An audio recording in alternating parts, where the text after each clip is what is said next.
Hello, everybody, and welcome back to another episode of Respect to Combat, episode 231.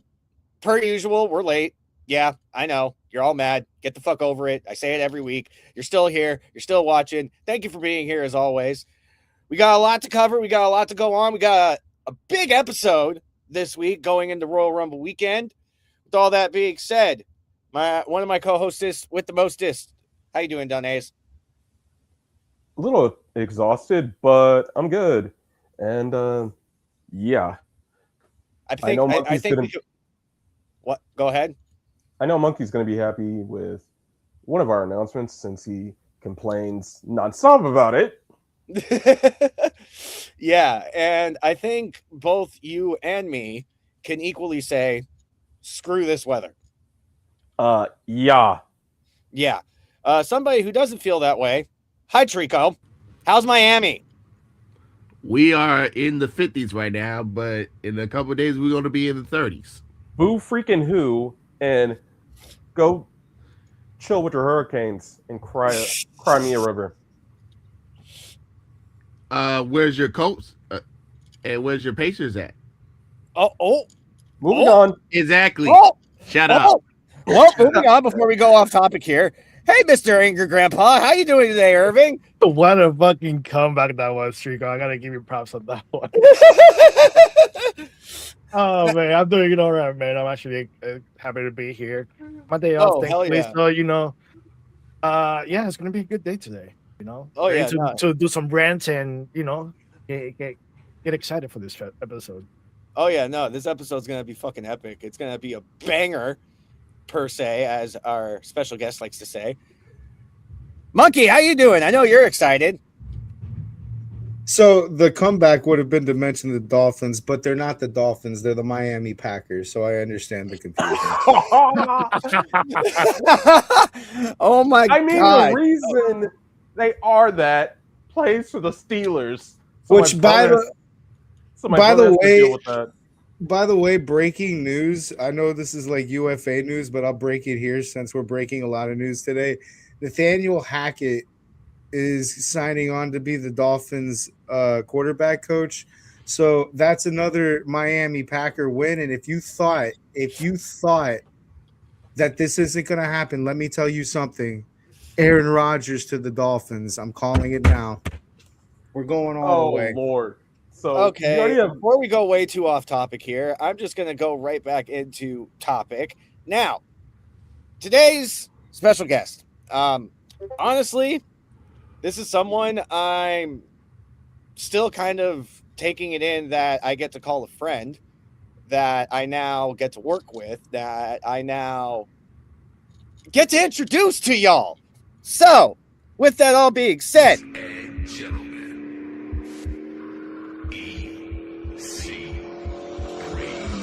ladies and gentlemen, this man you have seen on WWE, this man you have seen on TNA, this man most recently you have probably seen on NWA. He is a former NWA National Heavyweight Champion, a former NWA World Heavyweight Champion, a two-time TNA World Heavyweight Champion, a former House of Glory World Heavyweight Champion, the top 1%, Ethan Carr III. How are you doing today, sir?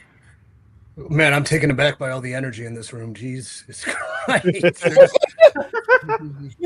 I apologize. I didn't mean to overwhelm you right off the bat. I mean, good Lord, pure chaos. Just everybody dropping in with heat. I'm leaving it kind of flat because I was so overwhelmed. But thank you for having me.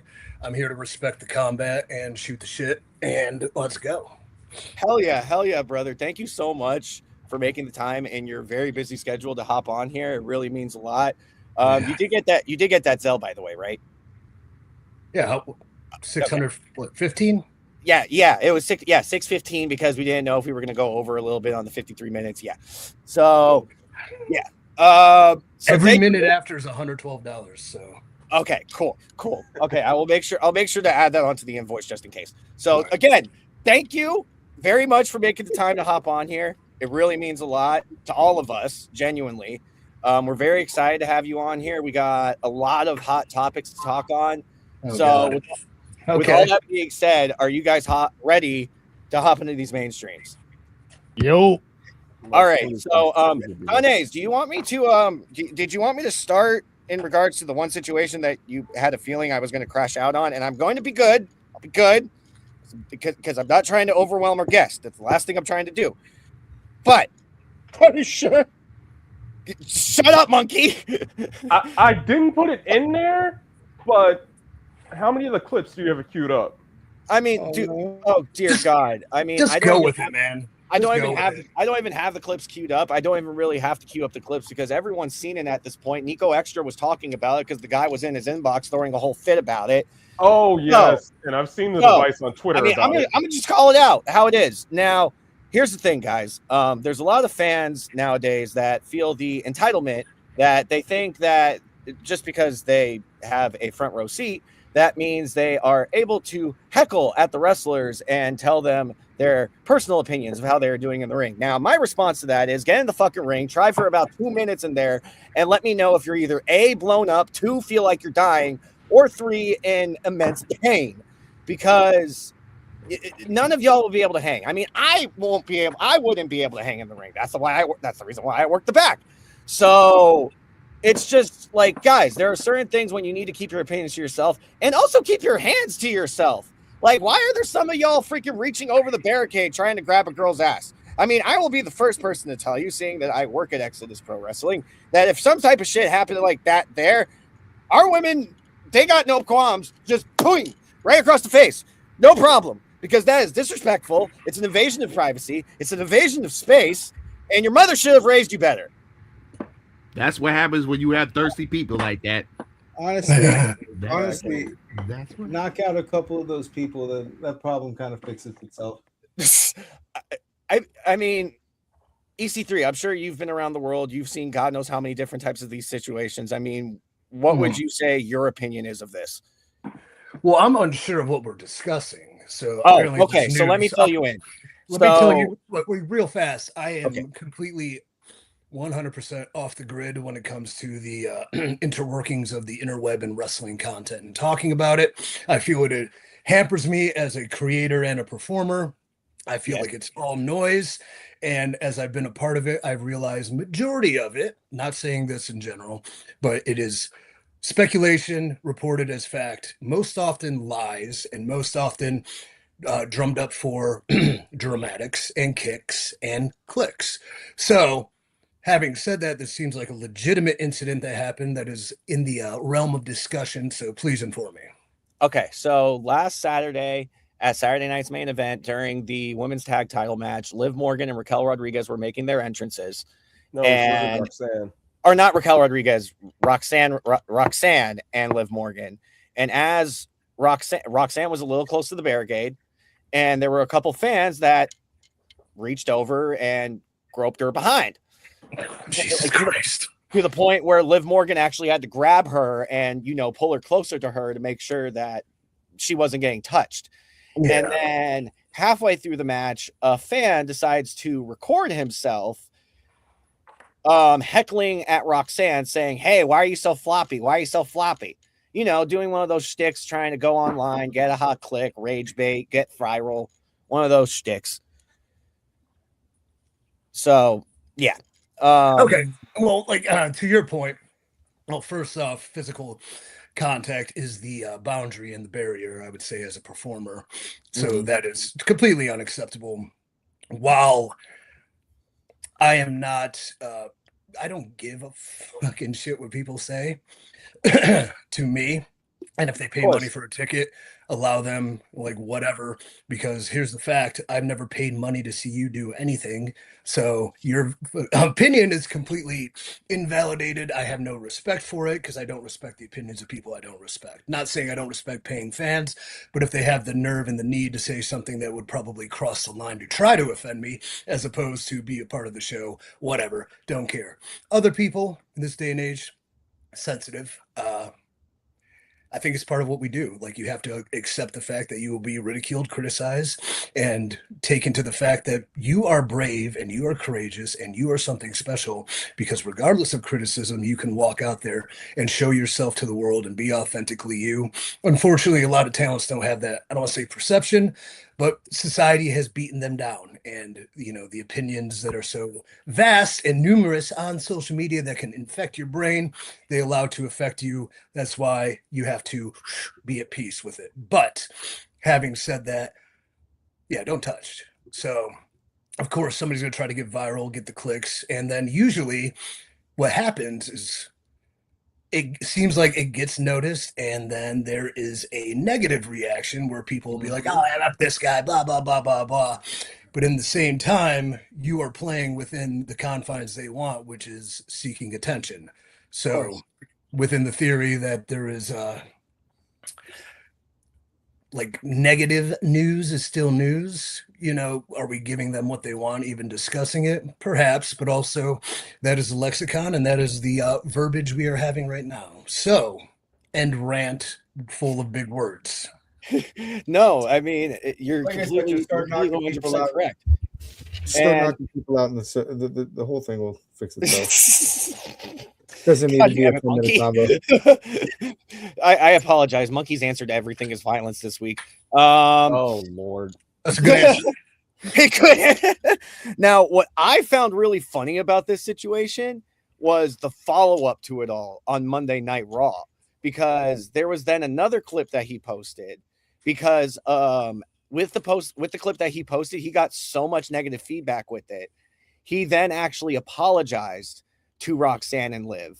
Let's go. Liv made him apologize because. Oh yeah, they actually. I'm not gonna lie. They actually made him apologize because they legitimately on TV called them out, like not like on mic, but like they signaled to them, like basically being like, hey, but and afterwards they actually were like, hey, really sorry about all that. Hey, can I get a high five? And Liv's like, fuck you, and like that's the one thing. That's the one thing I really like about Liv, is that she has no problem looking at somebody and just being like, nah, fuck you. And exactly.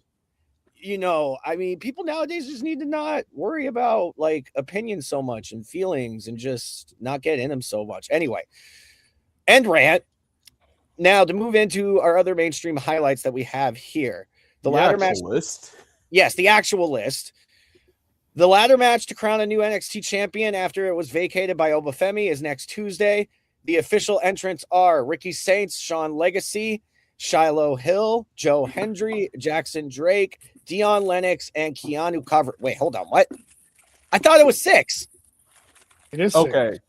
Here's the bullshit. That's 7. I just counted 7. I know. Oh yeah, no, there is 7. Yeah, that's right. The thing about it is they added what was it guy that attacked So let me just go set the stage, because I watched this entire thing go down and I was like, what the fuck? All right, let's. Because I guess they didn't want to beat Jackson Drake, even though they put him before his title defense next week against Cam Kendricks, but they put him in a 3-on-1 handicap match the following night on Evolve. So why the hell did you not want to have Joe Hendry beat him to get into the ladder match?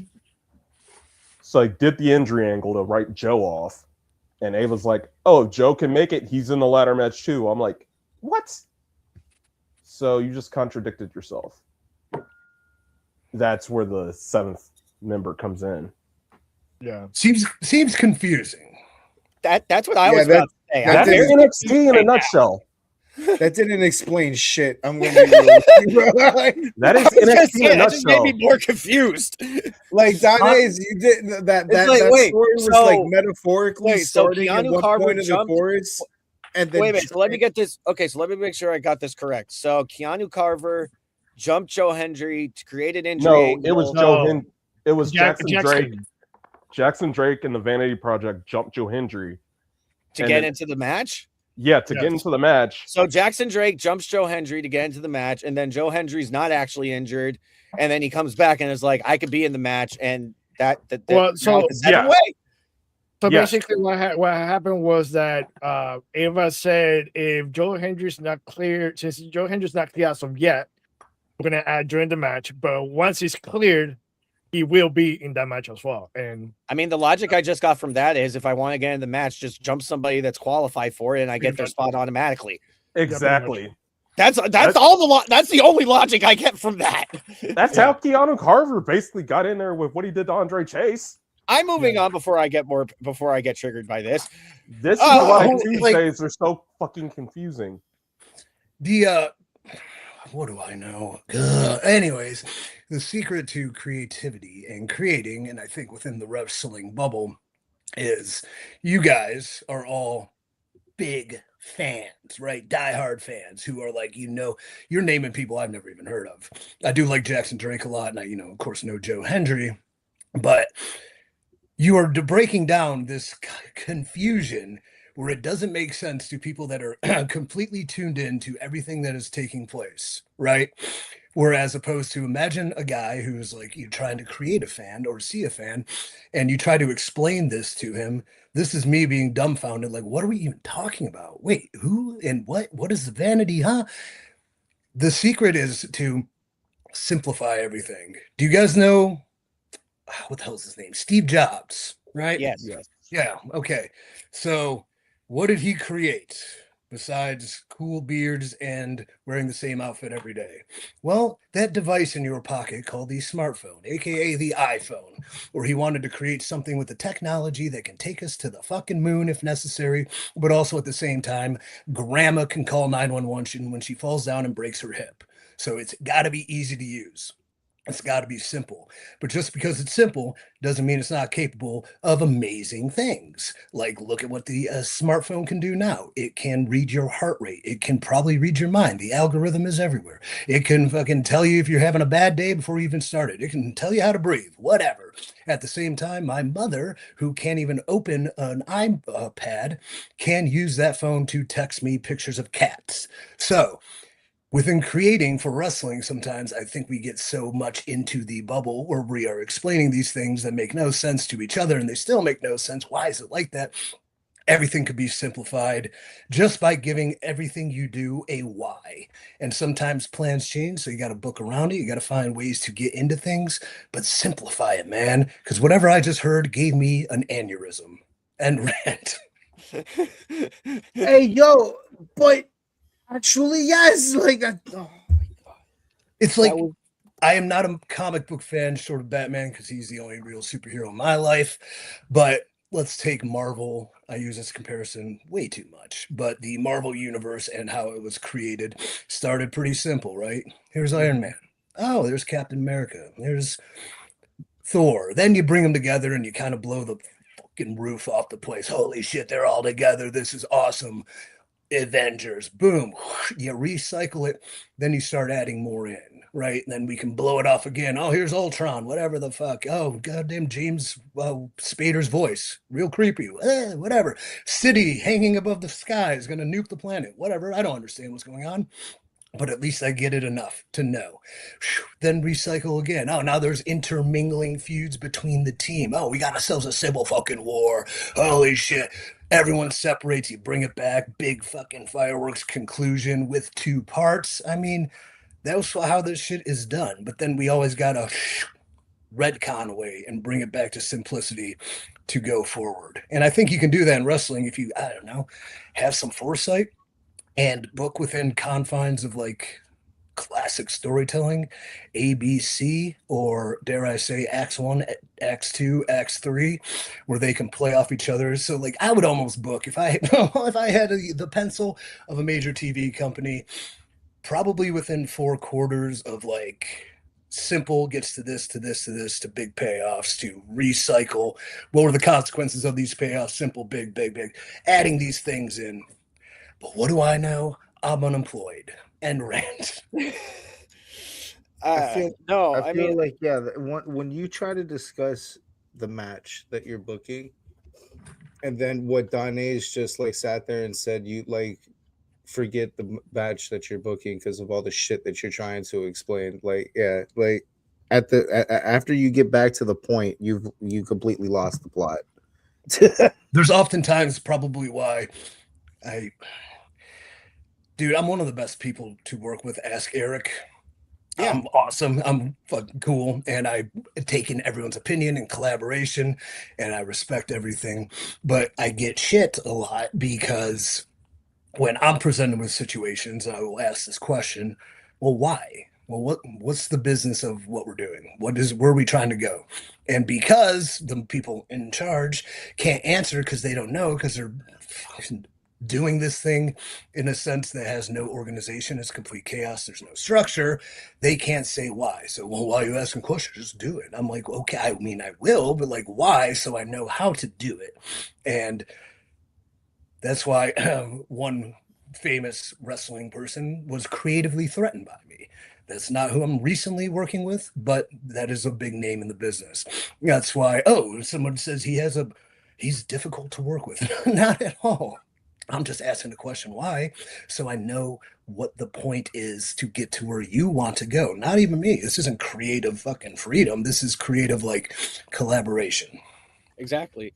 No, and I've actually, from working Exodus Pro in the back with doing backstage promos, I have actually learned that, because even just doing the backstage promos, I've learned you can't just throw someone on, a backdrop and be like, all right, cut a promo. Like, there has to be there has to be a reason to why. There has to be, okay, what are we building to? What am I supposed to, what direction is my character going? Like, the whole nine. And I even, like, I'm an open book. Like, Don Hayes knows that, Monkey knows that, EC3 knows that, because even at the last show, I was like, hey, just to clarify, what's the business with this? What are we doing here? And it's mainly just, I mean, at the end of the day, you always want to make sure that you're putting out a product that your audience is able to not only connect with, but understand. Follow. And follow. Yes. Now, it also takes away from the fucking wrestler itself. Like, if you think about it, like, we just did a whole bunch of talking about not what the wrestler is good at or any of that shit. Like, yeah. You lose what makes these people special. And exactly. Like, we're a small thing as of now with Exodus, but as Eric will tell you, after we do a production meeting and he's going to do the promos of people backstage, like, what do you want him to talk about? It's not like I have ideas of where I want him to go, but also I have a million things to do, and also my idea books at home. But here is an idea of where to take the promo, and usually you let them create within it, because if I tell them I want him doing ABC and say this exactly, dude, it turns out to be like shit. That's why WWE promos were so bad often, and not bad, but they're just unnatural, because these are not the words of the people who are saying them. These are the words of 15 other people throwing a bunch of shit against the wall and seeing what sticks. But also, I don't know what's going to happen if I say Eric Hab, Connor Knox, talk about his loss today, and then have him make up, because whatever is going to the dangerous stipulation with Beretta, like, make up something crazy he might say about a dangerous stipulation. And then whatever dude says could be an idea that pops into the head. I know it's going to be something. What did he say? Oh, it's going to be a frat boy beatdown, whatever. I don't know what he said. Yeah. But then it's like, okay, let's run with that. That sounds fun. How do we make that a match?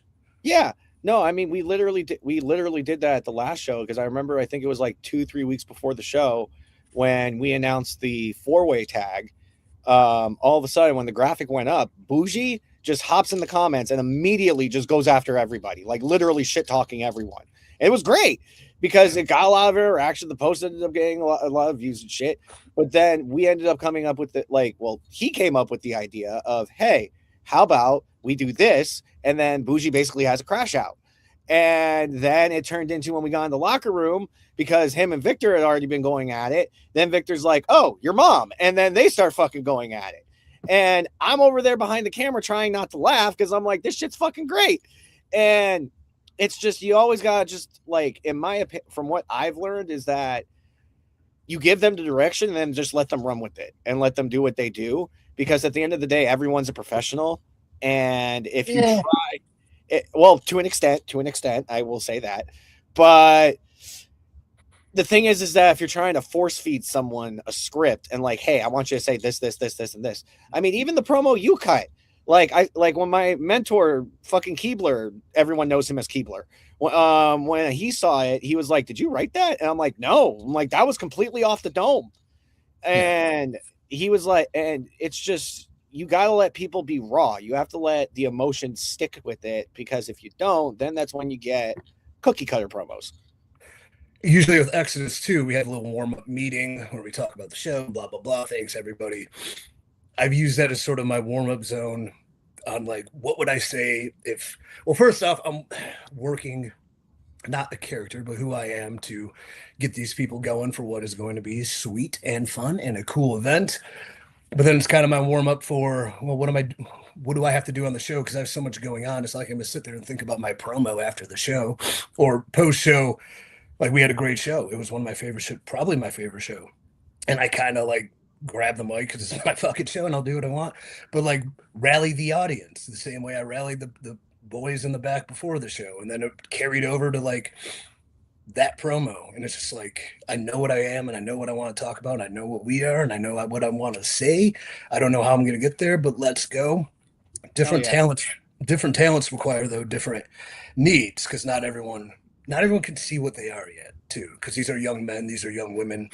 And like we talked about earlier with maybe the women being offended by some dipshit's comments in the front row who paid $1,000 for a ticket, like they're beaten down by society and the constant information they're consuming and the constant feedback they're getting, because in social media world, if I wanted to talk shit to anybody, I can start posting comments on their things and they may see it or they may not, but more often these people are seeing the things because they go on TV and they're like, I want positive reaffirmation. And it's like, good comment, good comment, good comment, good comment, bad, bad, good, good, good. And it's like, how do you accept the comments that are good and then negate the ones that are bad, as opposed to know who you are and be confident in it? And more often than not, the good is going to outweigh the bad, but also the bad is far more vocal than the good. So if you're getting a 7 to 3 ratio out of 10 of good to bad, it's probably 700 to 6 if you think about it, because the negative will always have more energy than the positive. 100%. 100% agree. Now, go ahead, Monkey. Go ahead. Let's move. I was gonna say I'm gonna zip through the rest of these real quick on the mainstream highlights, just so that we can get into our interview portion, because I know everybody's got some questions here. Next week on Raw, we will see Raquel Rodriguez challenge Stephanie Fakir for the women's world title in a street fight. And that's a spoiler for the Rumble. That's a spoiler. Kind of, yeah, unfortunately. Now, Monkey, don't worry. After the Rumble, you won't have to crash out anymore, because after Monday Night Raw, most of SmackDown and Raw will be back in North America. So we will be back on normal time again. Oh, so we can have UWO finally. All right, cool. Monkey's kind of been on strike with watching it lately and streaming because they haven't been on Eastern Standard Time. We're an American company, damn it. Oh my gosh. We're not getting political. Moving on. Now, last night. That was last night, Monkey. Now, last night we did find out the 2026 Feast or Fired cases. Eddie Edwards did receive the world title case. Eric Young got the X Division title case. Trey Miguel got the international title case. And unfortunately, Steve Macklin has been fired. Nice. That kind of shocked me. Like, I didn't see him leaving, but at the same time, I know Deanna's over in AEW, so I could see him going over there. But if it's gimmick like that, it's probably an answer that's already been answered. More so ROH, but also, and I think I saw a couple of posts about this online. Mm-hmm. The amount of people that were close to Scott D'Amore versus Anthem Media that have left over the last 2 years is insane from that company. Yep. And it just keeps growing. And then the chaos continued this week, as only 3 weeks after his contract expired with WWE, Tommaso Ciampa is officially All Elite. He popped up in AEW this past Wednesday for Dynamite, answering Mark Briscoe's open challenge for Collision. I'm sorry. I think he's going over. I think he's going over on Mark. I hope that he, does well for in AEW. I really do. Oh yeah, that new theme he has is dope. Oh yeah, definitely. Mikey, when he wants to put that shit on, puts that shit on. Mm-hmm. No, I'm happy for him. I hope he does good. I hope he does some good work. And Tommaso's a great dude. I'm sorry. Oh, you're good. I'm trying to get you good. Dude, Tommaso rules. He's dialed in. He's a good man. He's a good dad. He's a great wrestler. Here's the thing that I think sometimes happens with AEW is that because it's in the bubble so much, because a name comes over, like a Tommaso, everybody already knows him, or we assume so. One thing I've gotten into disagreements with wrestling people before is that debuts are the most important thing you can do with people. How you debut them is the most important thing. And I've been told, no, you can always, book around it or rebuild them. Yeah, but it's not the same. Because again, Marvel, if Iron Man 1 sucked, but had some cool parts, is Iron Man 2 going to be a guarantee by the studio and doubled box office on opening night? Absolutely not. So, I mean, Mark Briscoe's fucking awesome too. Like, a great match sometimes isn't the best. Well, with Tommaso it works because he's over, but sometimes great matches aren't what's necessary to debut new people. But dominating, intense, and dominant. I already said dominant. Yeah, 3Ds. The domination, dominant, and dominating debut is the best way to do it if you're reintroducing somebody new. And sort of rant, but more so statement that can be argued. My only issue with that is... Go ahead, Don. Okay, so my only issue... All right, sorry about that, guys. My only issue with the Tommaso debut is because that collision card, so it's a Saturday night show anyway, already have the Rascals with their in-ring debut and 2 random title matches on the same card. So it's like, does Tommaso already get into the same trap that AEW has on a lot of their debuts and they get lost in the shuffle? Yeah, I didn't know. Oh, say that match is scheduled for Saturday. Yes. Yep. I think a week build would have been the way to do it. Have it rematch, have it happen on Dynamite, because you just mentioned 3 things that are taking place. Mm-hmm. Now that seems sort of like in wrestlers' minds in the wrestling bubble, it's always like super card or make it a huge show by having as much big as possible. Where if you have, 4 explosions take place at the same time, you can only see a bit of them both and take it all in. But if you have one fucking atomic bomb go off here and little explosions prior to build up to it, that's going to mean more.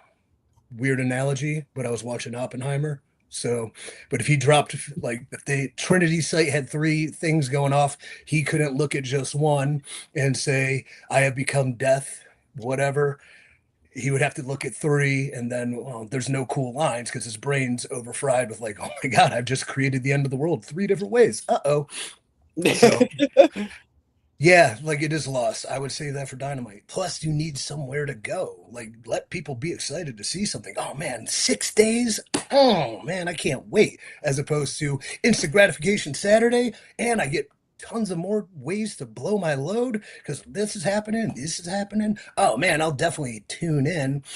They're already going to tune in if there's one thing awesome happening. You don't need 4. You're completely right.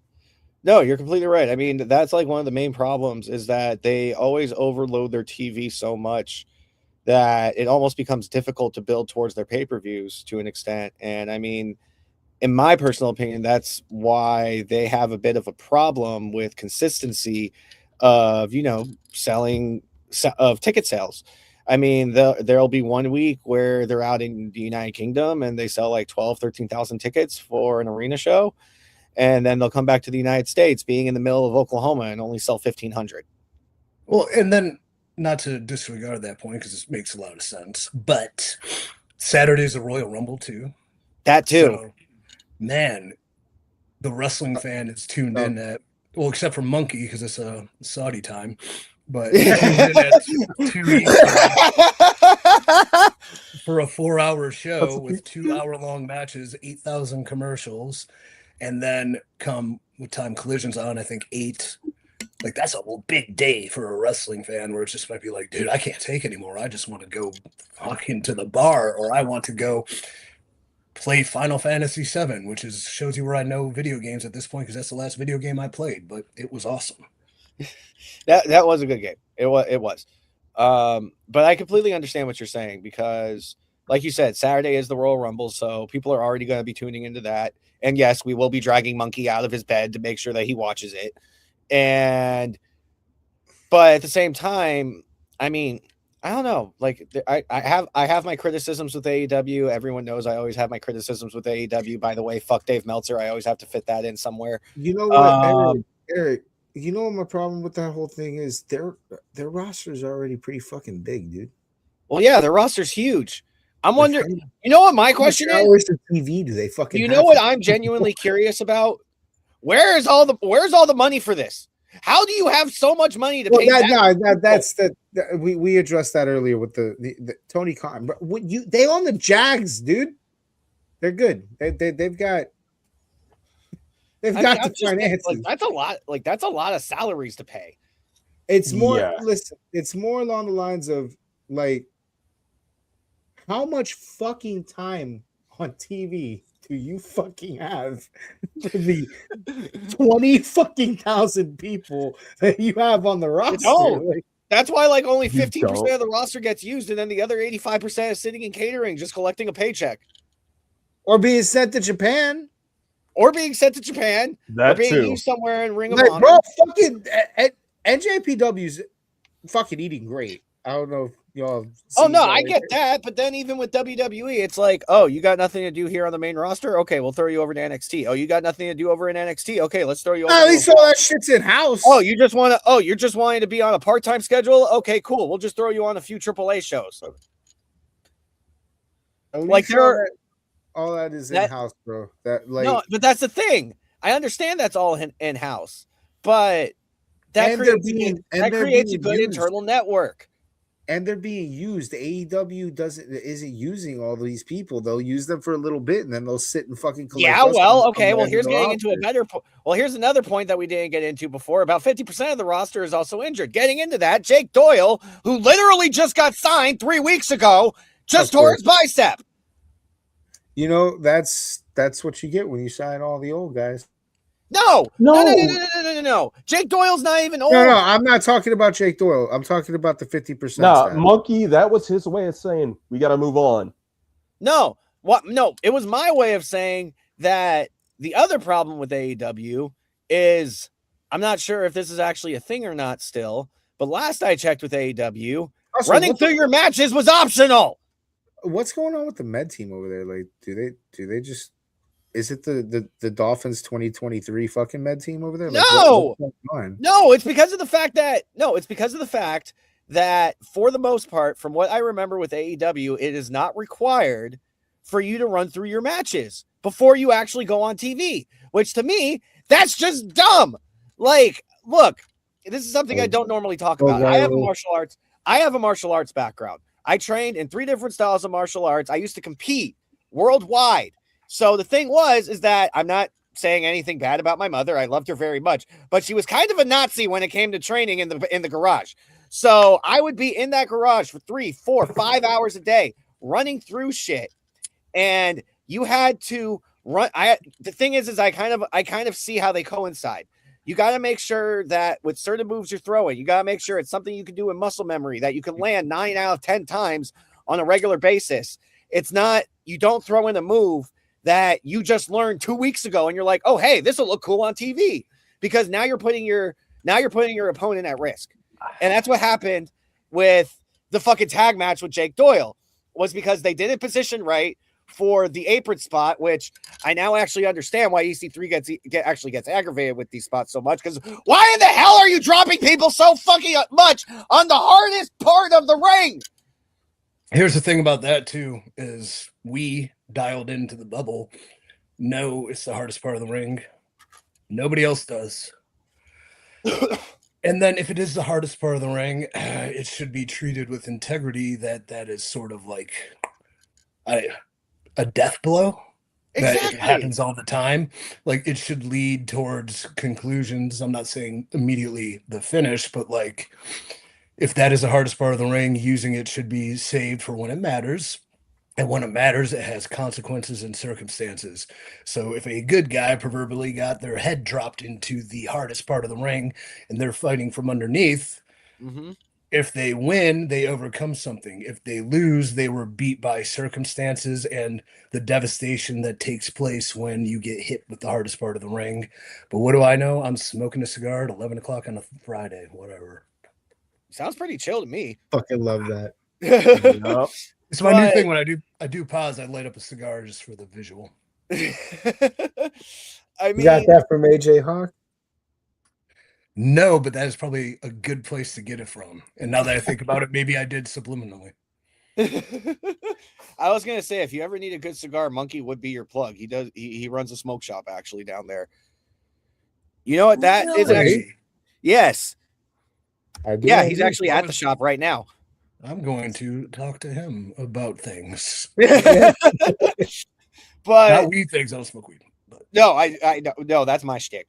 But oh Lord, I don't know what the hell it is. Like, Danae, correct me if I'm wrong here. What's up with Cash Wheeler all of a sudden being on this luchador thing for like the last 2 years? Like, what's up with him all of a sudden trying to be a luchador? You are not a luchador. Stop trying to be a luchador. You are a classic wrestler. You are Arn Anderson. You are Tully Blanchard. That's the character you're supposed to.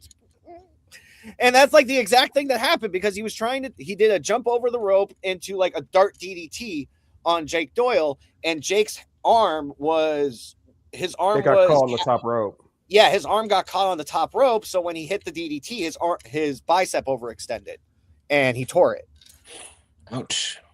Yeah, even watching it, you could tell that hurt, and it's like just when you're doing stuff like that, just be wary of your opponent's spot. Be wary of knowing that. I mean, even watching back Power this past week. When I was seeing the main event, like Silas was getting ready to fucking hit a clothesline on Cardona, but he noticed Cardona wasn't completely set up, and he knew that if he would have hit Cardona with the clothesline at that very moment, he probably would have concussed him. So he waited a couple seconds, and then he hit him with the clothesline when the spot was actually where it's supposed to be, which tells you right there the company that I work for apparently has safer workers than AEW. But it's just that shit don't make sense. I mean, then we got Bozilla, who just got signed to Stardom, and she's now injured. I mean, Danae, you have a little bit more on that one. Yeah, torn ACL, and she confirmed that, and I'm like, huh? So, yes, she had the match with Mercedes in AEW, the 4-way with Mercedes in AEW. Yes, she competed for Marigold, and now she's competing with Stardom, and that had a lot of promise. But damn, like everybody wants to punch above their weight when it comes to just a random ass luchador spot, and you're just like, huh? Oh yeah.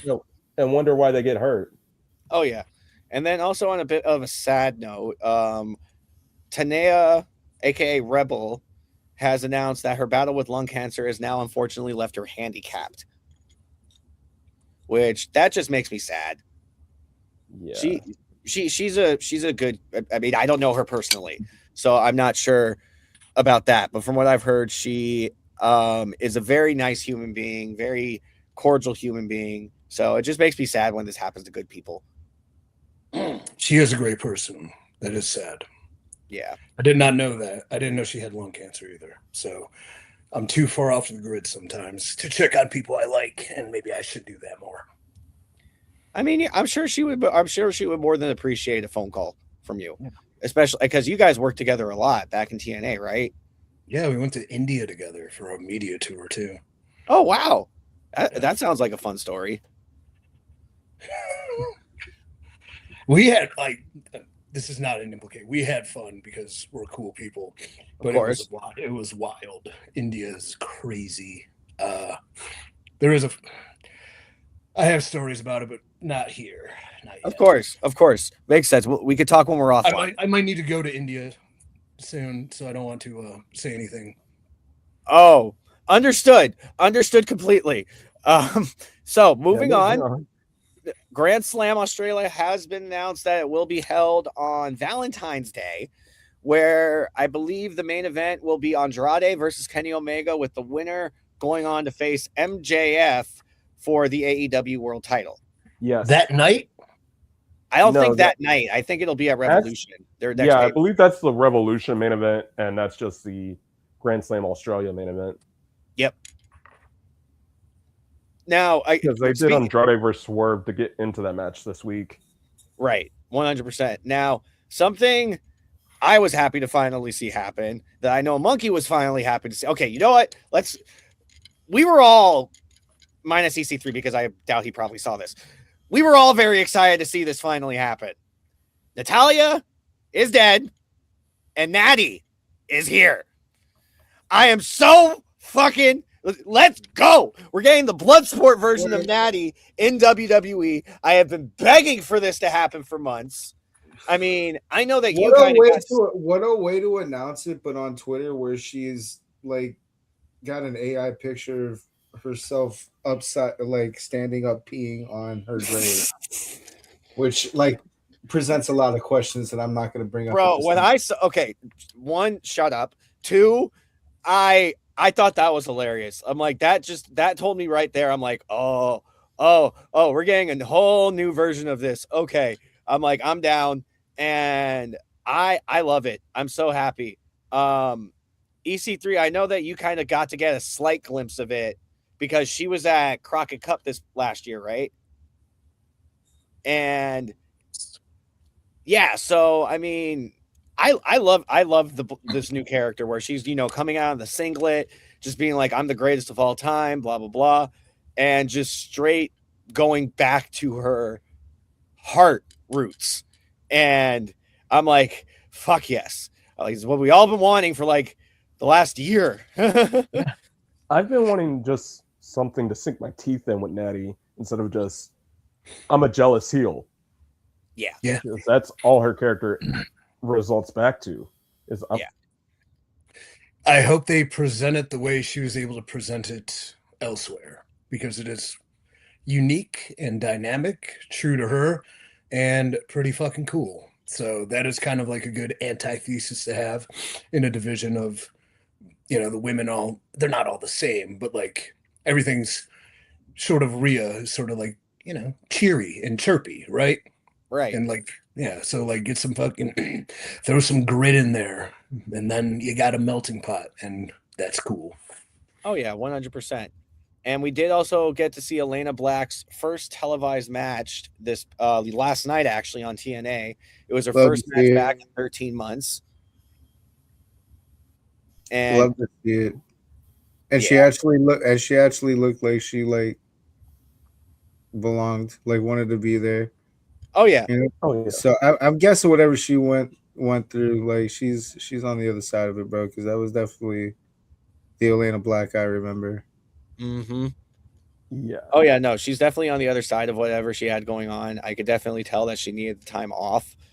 Shout out Mandy Rose. Oh yeah. Yes. Yeah, big shout out to Mandy Rose because she actually trained with her, helping her get ready for her to go back into her in-ring return. And if I'm not mistaken, weren't they training at the CCW arena in Pompano? I'm not 100% on that, but okay. But what I do know is, like, if you go a little further than the wrestling thing, when Elena first left WWE, that was like the first person that really reached out and helped her out, and they've been besties since. And I'm pretty sure whatever Elena had to deal with to get to where she is now, Mandy helped her through that. So like, yeah, that's what I mean by shout out to Mandy. I don't think Elena Black's back on TV without Mandy. Oh yeah, 100%. I completely agree with that. Yeah, because Punk, AJ, Roxanne, and Bailey can only go so far to help her because they're still with the company that did whatever. Oh yeah, she went there. Yeah, and then to round out our mainstream highlights, although it's pretty obvious after last week and after her Twitter war, Ash by Elegance is medically cleared and re-signed to TNA. Was she even injured? Was she, what? Because if she wasn't actually injured, this is hands down the worst storyline I have ever seen. I don't even freaking know. All I know is she randomly vacated the title after she finally got it back to NXT. It somehow after that got back into NXT hands. So yeah, it's another confusing narrative. I don't know. Could be a backstage disciplinary action. I doubt it was that because they put her. Carlos right Silva, in the did you get picture. in touch with Tony Khan's snow connection? You talking to me?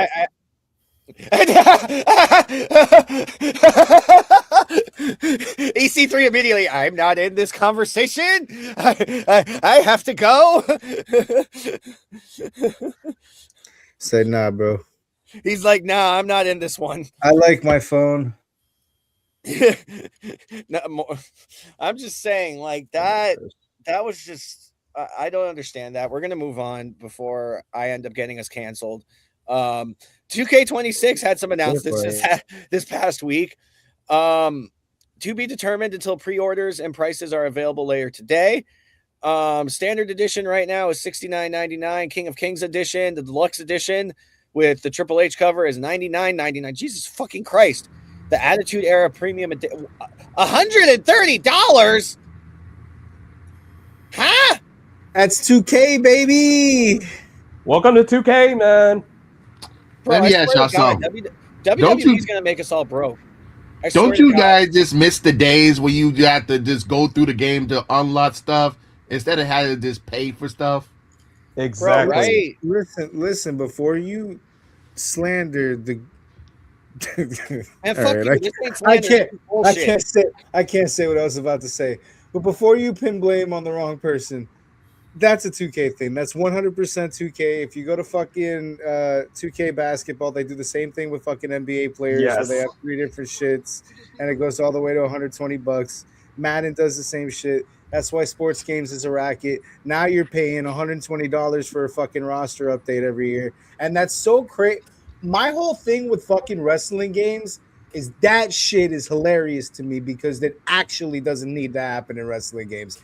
Unlike sports games where the roster does change every year, wrestling doesn't really always change every year. So fucking what the fuck are you talking to? What? How many releases do they have every year? How many new people are they signing every year? I'm talking about the main guys that they put on the game. They don't really change by the most part every fucking year. And if they do, you can always update those changes. It's not really that necessarily needs a whole other $120 fucking game for you to buy. But because they figured out how to play football and basketball, they're now going to play wrestling. And it's hilarious that fucking we still fall for it. But we're going to. Because that box looks cool. Well, then, I mean, even more people are going to fall for the Monday Night War edition. That's $150. Yeah. Dude, people are going to be taking out bank loans in order to keep up with WWE. And I also say this: if you still have your PS4 at Xbox One, you better get rid of it because the 2K26 will not be on there this year. No. Yep. They are fine. They're finally, I think, the first sports game to just say screw last gen. We're only going to be on PS5 and the X. Oh, okay, PS5. Okay. Yep. Yeah. Now, last Saturday, we did have Saturday night's main event. I actually have to admit, I was quite satisfied with it for once. It wasn't a whole shit ton of commercials. We finally got the rematch that we've been wanting from AJ Styles and Nakamura. That is the fucking match we should have got at WrestleMania, Vince. Vince! I know you booked that one, bastard. Fucking damn near stole that shit from us. I mean, was it not obvious with the low blow? No, dude, there were so many callbacks to that match. Even the ending where they were both on their knees and fist bump. That's how they ended that's how they ended it at Wrestle Kingdom. There were so many callbacks to that match in that match. It was beautiful. I loved every second of it. And then those two, they have history, and I love that about them. So, oh yeah. And then, as we spoke about before, the dumb pig was forced to apologize, but there has been a discussion online over being how to heckle a heel in the modern age. I mean, yeah, because Roxanne and Liv are heels, so it is obvious that you're supposed to heckle them. I mean, it's kind of I wish fucking football players could bitch this much about people that heckle them. Like, can you imagine if Caleb Williams can come on and be like, "Why are you fucking complaining?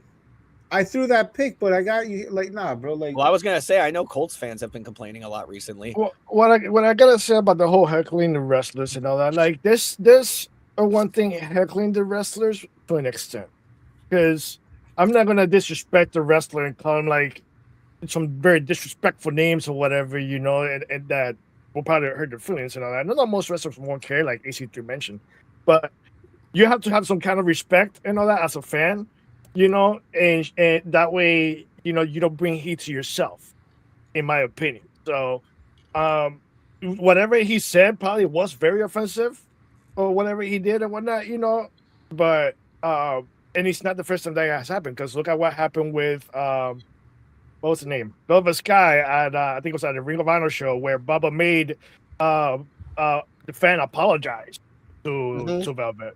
I remember that. So it just depends on what they say, So like that's one thing heckling fans, and then it's one thing disrespecting disrespecting the wrestlers. Yeah. There's also, I mean, you don't speak to females in such fucking tone if you have any decency as a man, and it's a failure of society on being raising good men, because like, what are you doing? You're like, that's a mother, possibly that's a daughter. Like, say what you want about me, I don't give a shit, because my dick's bigger and I make more money. I don't fucking care. You know what I mean? But to say that to a woman or whatever that may be, and I think that's the difference between why would Caleb Williams go off on tour, because he's too busy being awesome and being rich and being successful and being famous, that sure, whatever, dude. And like, sometimes it can get you a little bit. I remember this one time, because this rarely bothers me, but sometimes somebody can trigger me, but then I'm in my right to come back with whatever I want to say. And this is a big, I'm just saying, don't talk trash to women, but this big, obese, awful, foul-mouthed woman in a dirty, dungy, hillbilly town said something that just set me off. And I believe one of my comebacks was, "I've fucked more guys than you, you ugly bitch."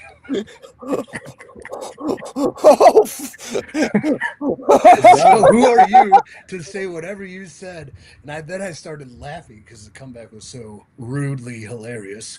I hope I just didn't cancel any chance I have of employment. But like, I was in character, and I took it too far, and I deeply apologize for everything I've ever said.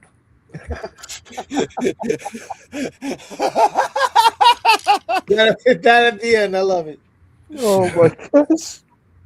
No, I wanted to atone for my mistake here at this lovely podcast, respecting the combat, for anything I've ever said ever, and I'm truly sorry. And I've taken sensitivity training multiple times, and will never say that again to that awful wildebeest, hairy pitted, degenerate, meth head woman who said oh my gosh.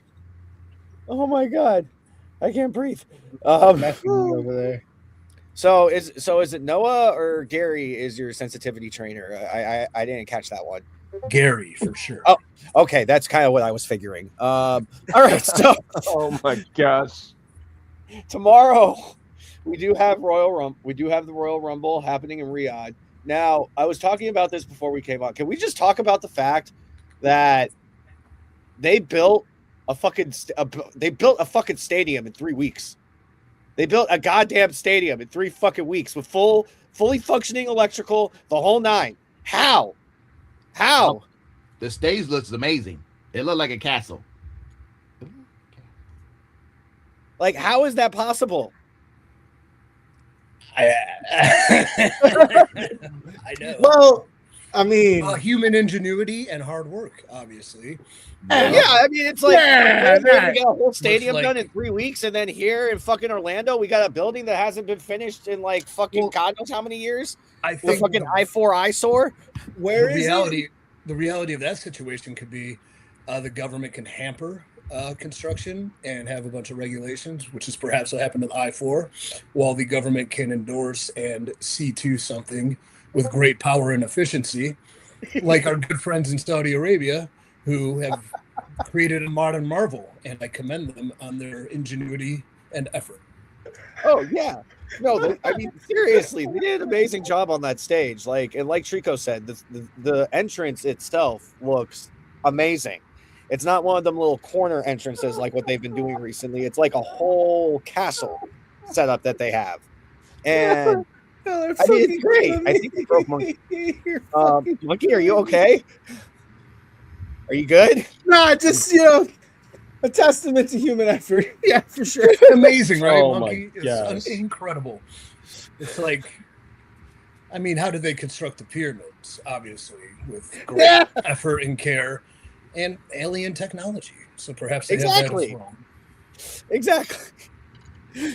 Now, unless more matches get added on today during SmackDown, there are currently only 4 matches on the card. No, I think it's only going to be 4.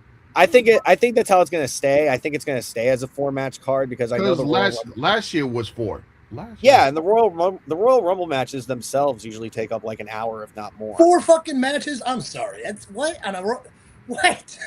Yeah, there's only 4 matches. I mean, you used to be at NXT, and they always go by 5 matches. But when it comes to the main roster, you expect at least like 7. Yeah.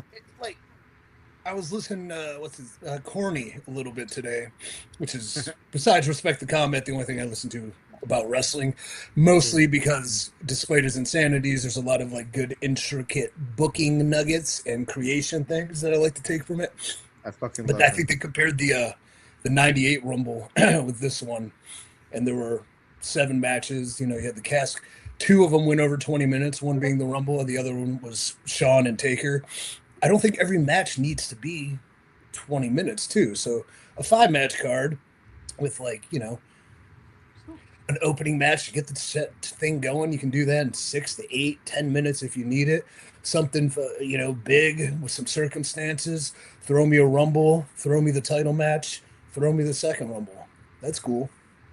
Hell yeah. No, I completely understand. Now, the one match I know none of us are looking forward to, AJ Styles versus Gunther. And if AJ Styles loses, he will have to retire from in-ring competition. This can go either way. Sadly, there were 3 random suspicious trademarks that were. I thought we at least would get him for the entire year, not just for a few weeks. He never said when. Man, I just hope that post that diary entry since they got busted for posting was not accurate, because please tell me. Yeah, for clarification, EC3, the night after Nakamura had his match with AJ Styles, he made an Instagram story post talking about a diary entry. And in the diary entry, it stated that Styles said that his last match would be at Royal Rumble. Well, the only thing I'm going to take from that or share is that's awesome. Nakamura has a diary. What a cool guy. Right? He's such a he's like, we've not hung, but been in locker rooms, and great guy, whatever. But one day I was at this coffee shop in Orlando, and he walked in, and I was kind of back. I'm like, oh, it's Nakamura, but like he saddled into his like zone, and he just like was hanging out, and he was just writing by hand, like in a journal, and I'm like, whoa, what a fucking psycho! I love it, and it was cool to see him in his natural element, just in living life in the moment. So I think it's cool he has a diary. I hope he didn't spoil it. Also, perhaps it was like, let's get him going a little bit. Let's leave him little nuggets. Oh, I deleted it. That's cool too. We'll see what happens though. So we're talking about it. So mission accomplished. Good job, guys. Right. No, I mean, if this is the end of the road, I mean, AJ Styles did have an amazing career. He really did. Inspired a lot of people, I'm sure. And go ahead, keep going. But at the same time, fuck Gunther. He's taking everyone away from us. Okay, I knew you was gonna say that, but I got my theory on this. Okay. First off, they have to build on that Gunther character being that career killer. They have to build on that character. And secondly, I don't like it. AJ have to end his career in Saudi. I think that's stupid, but it is what it is. But I don't think it's the end of the road for AJ yet, because I think he's gonna have one last run in TNA. But I think this is gonna be his last run in WWE. If that possibly going to be on Saturday, but I think he'll have one more run in TNA before he actually hang up the boots. I do agree with that because he was eyeballing the title. Yep. In Frankie's hands during the Genesis premiere. I mean, the ANC premiere. But also, there were 3 suspicious trademarks that were reportedly registered that I want. Yeah, he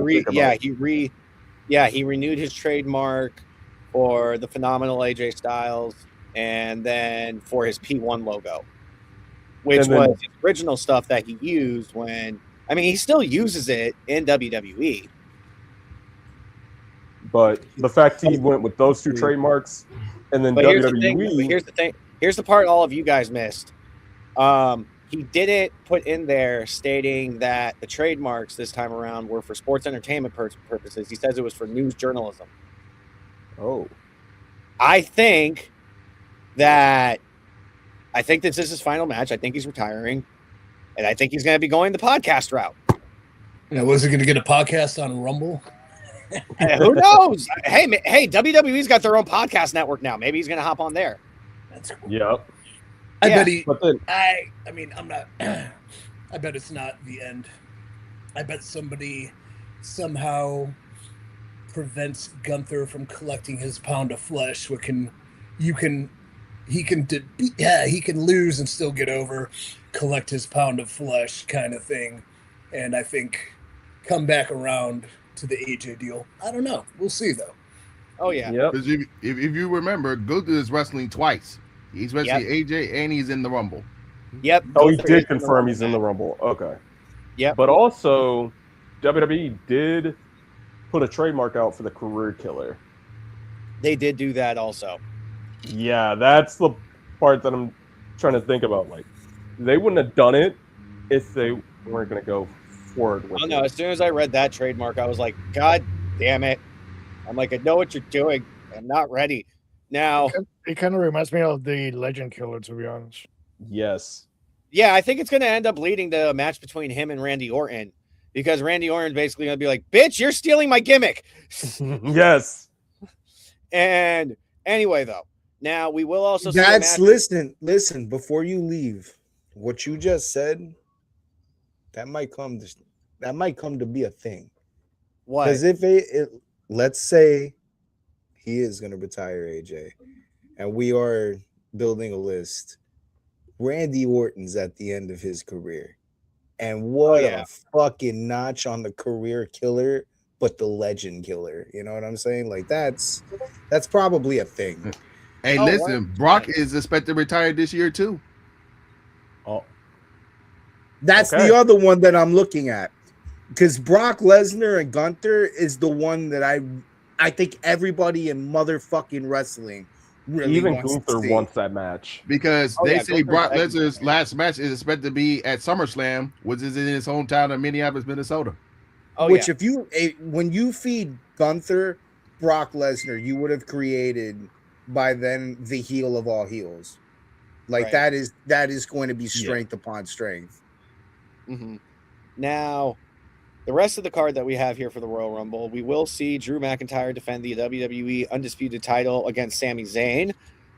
I don't think Zayn's going over. I understand they're in Saudi, but I don't think it's happening this time around.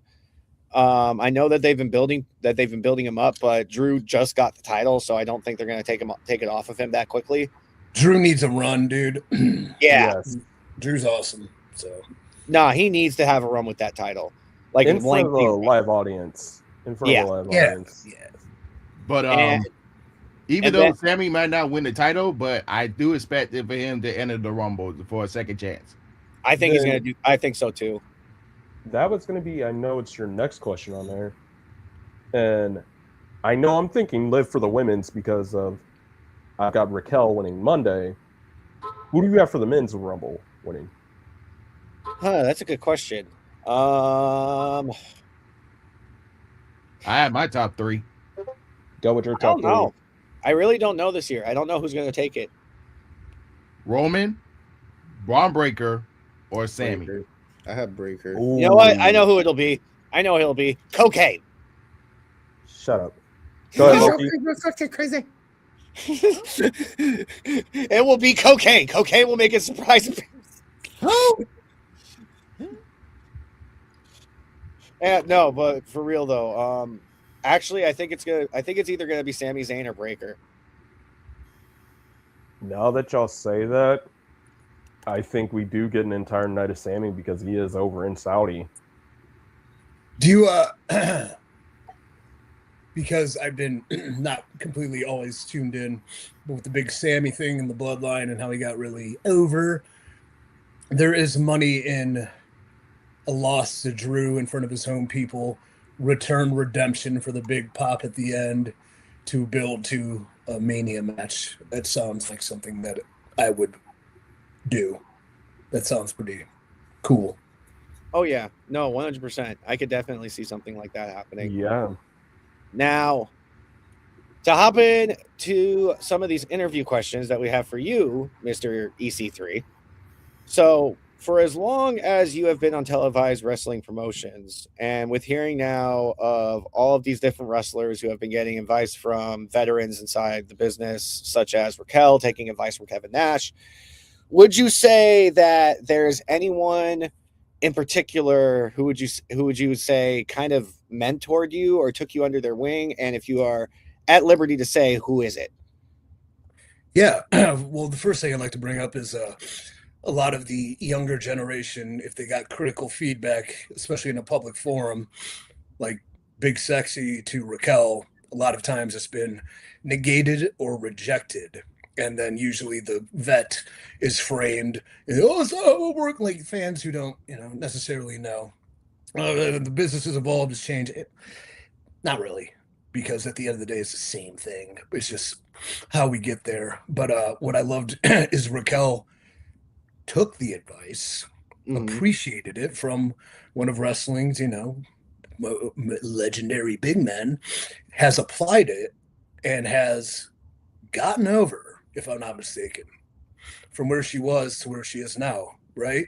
Like she's kind of become a dominant figure that she can and should and excels at being. So I think that's cool. Yeah, Kurt Angle, Matt Hardy, and John Cena. Hell yeah. So not a bad list. Yeah, no, definitely not a bad list at all.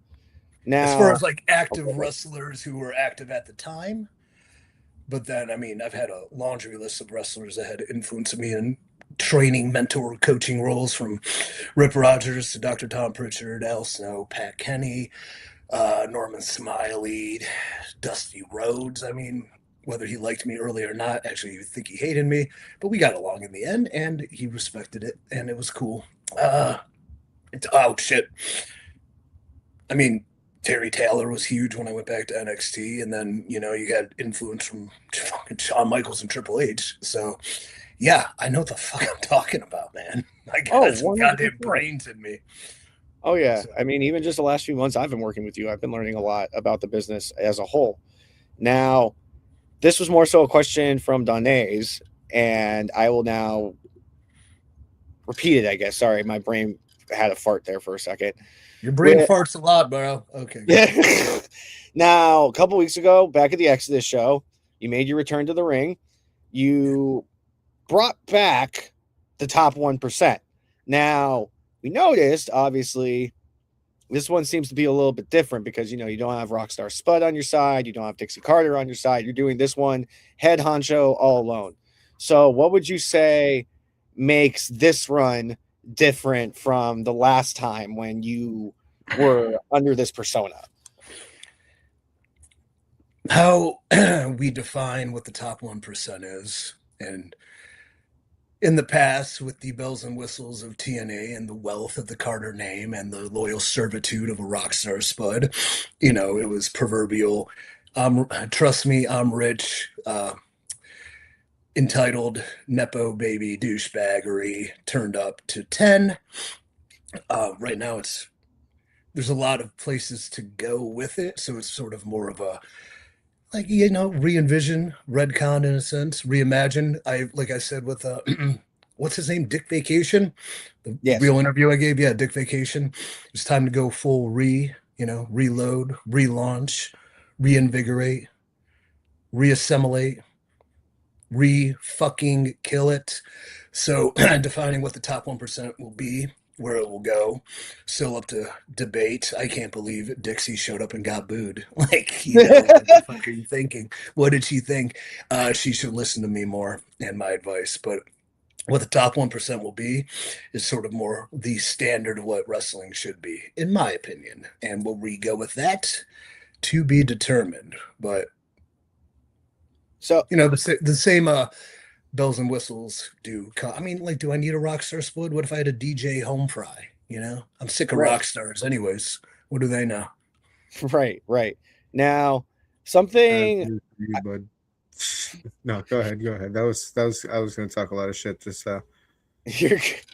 Now, something I've never personally heard a lot of people bring up, and it's something that I found while doing some research, because I have this thing wherever I have bigger interviews, I like to try to find something that most people don't usually talk about. So, something that a lot of people don't really know is that one of the first, because I'm not sure if this is the first title, because Cage Match isn't all that trustworthy with their information.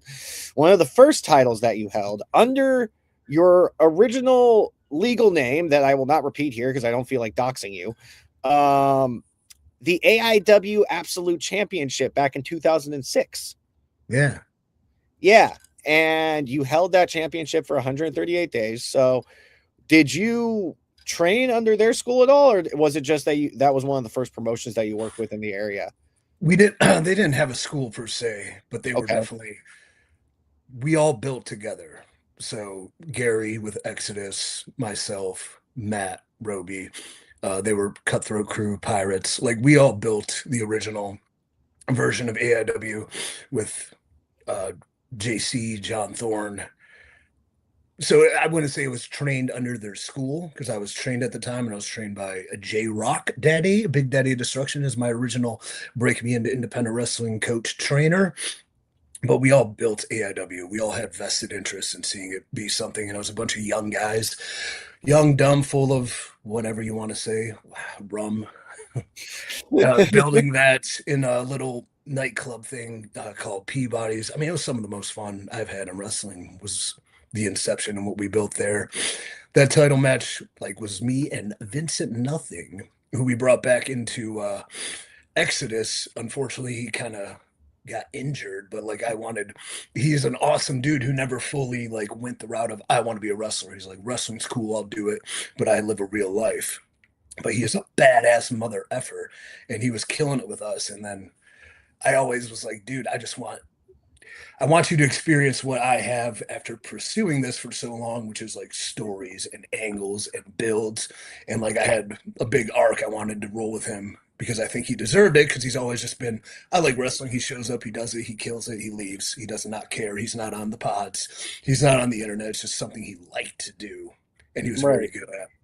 But that was the first title match, and we were just we're both 22 years old or 23 at the time, and everyone's young, and the original AIW build was wonderful, chaotic, crazy ass time in our life. But it was also a company, there was some veteran influence, but it wasn't old guard indie guys that locked down every promotion around Cleveland. We built our own little underground. Of course. Yeah, no, I mean, honestly, seeing what AIW was actually one of the first independent shows I ended up going to back in 2023. Yeah, because it was on my 30th birthday. I was up in Youngstown for Toy Hio, and then they had their show going on. And that's how I ended up getting introduced to Jocelyn Navarro, which, shout out to her. I saw her at the last Exodus show. That was a funny interaction at the last show, because she lives around the area that I'm in, and I used to work at the Speedway right up the road for me. So I'm just there one morning, and she comes in. I'm like, wait, why do you look familiar? And she's like, I'm like, are you a wrestler? And she's like, yeah. And I'm like, That's where I remember you from. I'm like, me and my family just saw you a couple weeks ago. My daughter absolutely loves you because you were kicking all the guys' asses. And, you know, I saw her when I saw her at Exodus. She's like, Speedway guy. And she's really nice. Shout out to Jocelyn. She's really cool. I didn't know she was there at Exodus. Yeah, she was backstage with Pretty Boy because her and Pretty Boy are friends. And I'm assuming that she was there to give her flowers to him because his signing with NWA. When I'm back there though, everything is chaos. So like I'm dialed in, especially if I'm having a match. But I genuinely thought I would like to. Oh, I would like to say hi. No, go ahead. I just would have. It'd be cool to say hello. But yeah. Also, people fucking are afraid to talk to me, and it's probably because I like it like that.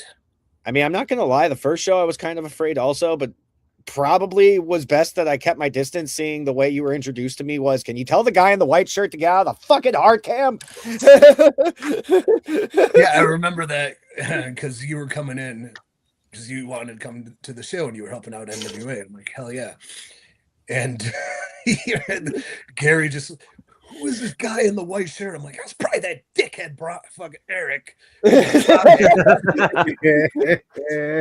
And what's even funnier was that what was it? Don A's was watching the show that night.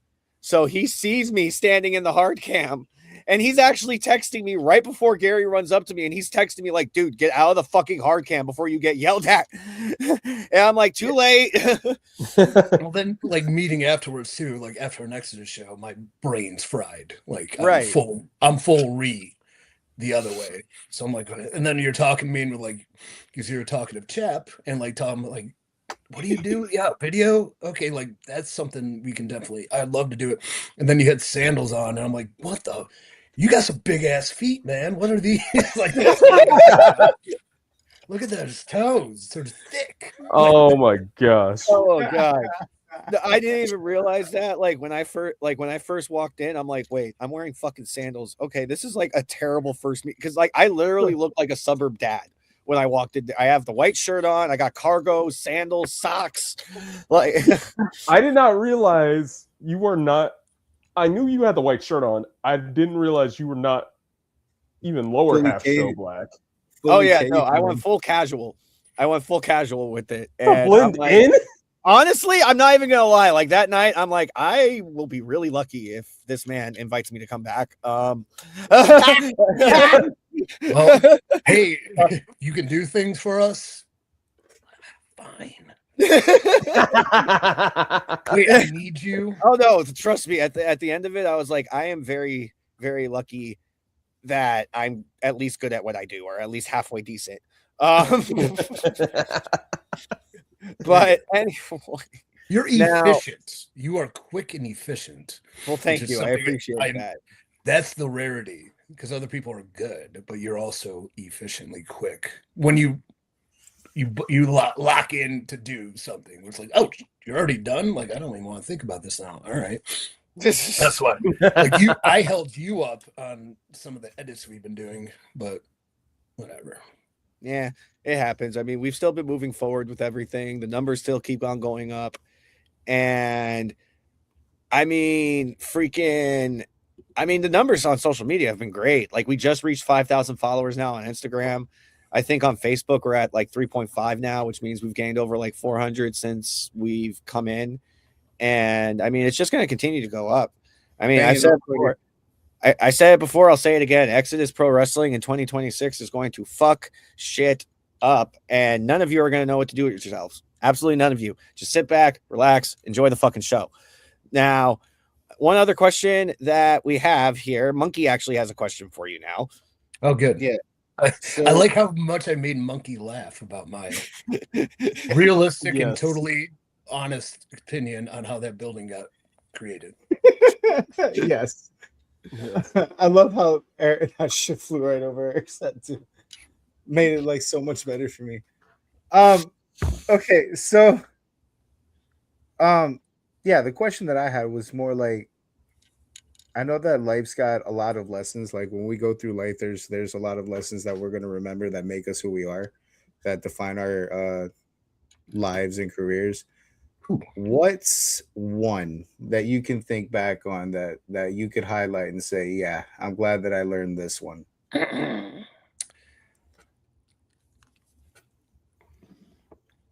I'm pondering it.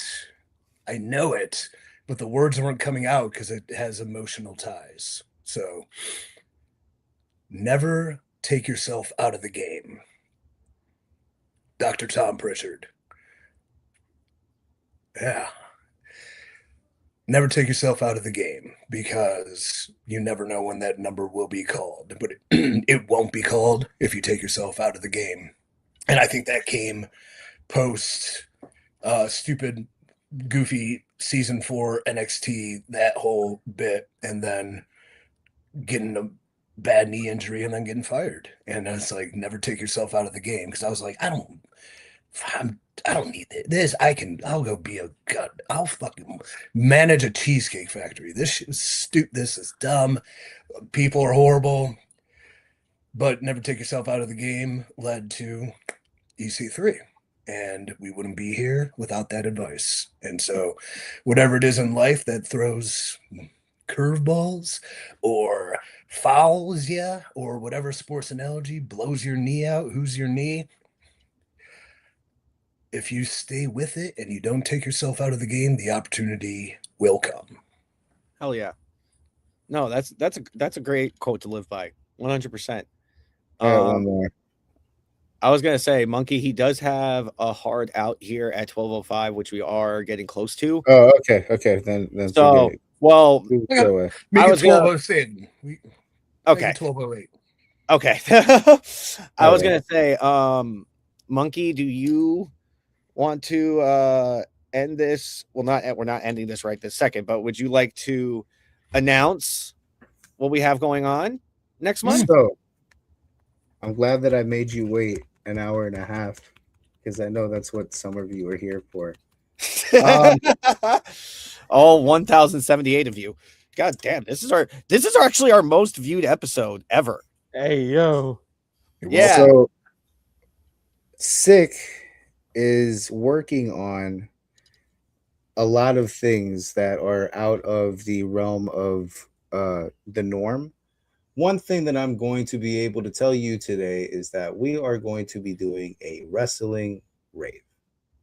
This is going to be held in Pompano, featuring our buddy EC3 with the CCW. It's going to be exactly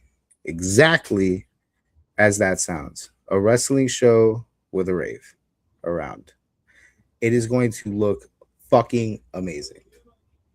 I'm so excited for this. I genuinely will be happening February 27th.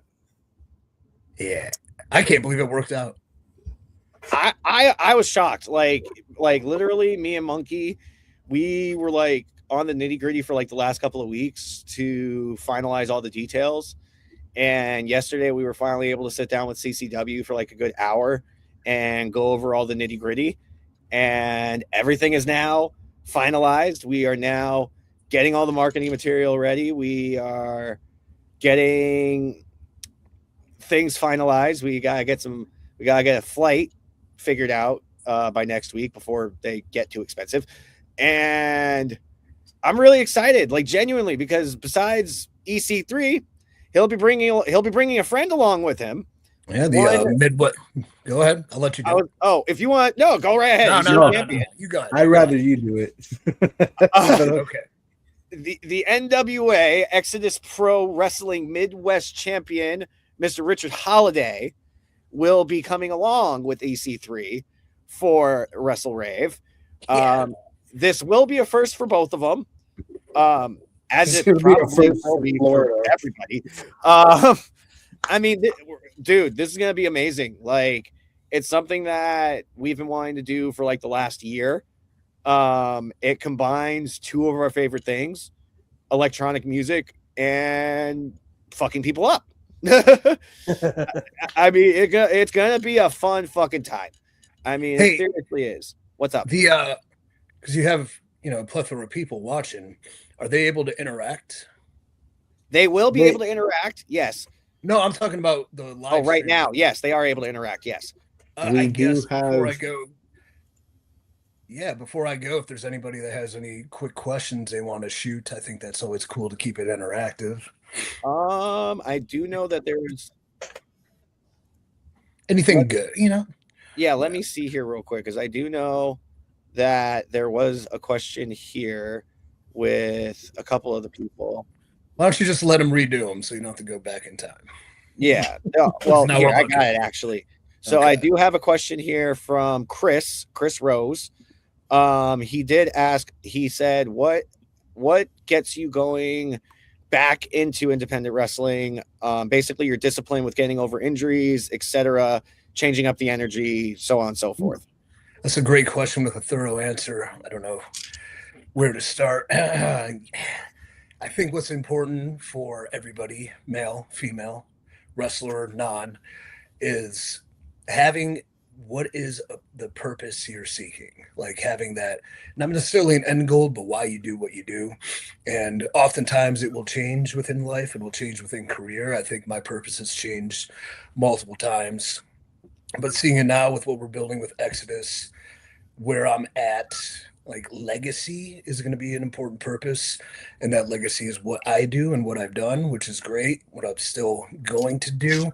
But more importantly, the legacy becomes, I don't think anyone in wrestling has the legacy that is, they are the reason for so many others, where my legacy can continue by people I've hopefully guided, helped, brought up, or put in situations to do great things. And that's what Exodus is. And we got, like, you know, a Pretty Boy Smooth. We got ourselves Dante Casanova, Tiffany Nieves, Carson Drake, the Slime Balls, you know, multiple more independent guys who, they don't need me. Holiday didn't need me, but if I can siphon off his, like, what he does is part of my legacy too, because what we can do together, that's important. Like, yeah, purpose. And then, dude, people that tell you can't fucking do something, like, fuck you, man. Double barrel, let me show you. Injuries are a great testament, and like in the past they were like, how quickly can I get healed and how quickly can I get back, to now it's like, oh god, everything hurts, but what can I do on the return and how could I evolve? So nostalgically visiting the past with the top 1%, that's not the point. That's the point to get people going, oh, it's back, I love, oh, I'm so familiar, oh yeah, I loved you when you were doing that. Okay, are you gonna love this version? Because I'm leading you into a goddamn fucking minefield. Mm-hmm. Oh, 100%. I mean, I could tell from a personal standpoint that this is going to be a complete 180 from the last time when you ran this character. I would say not 180, but I'd say a version that isn't what it seems. Because dude, top 1% rules, like absurd satire, saying crazy shit that I can do that's like not even feasible, using big words incorrectly, like that will remain the same. Having lackeys, not bullying people, but exploiting people, you know.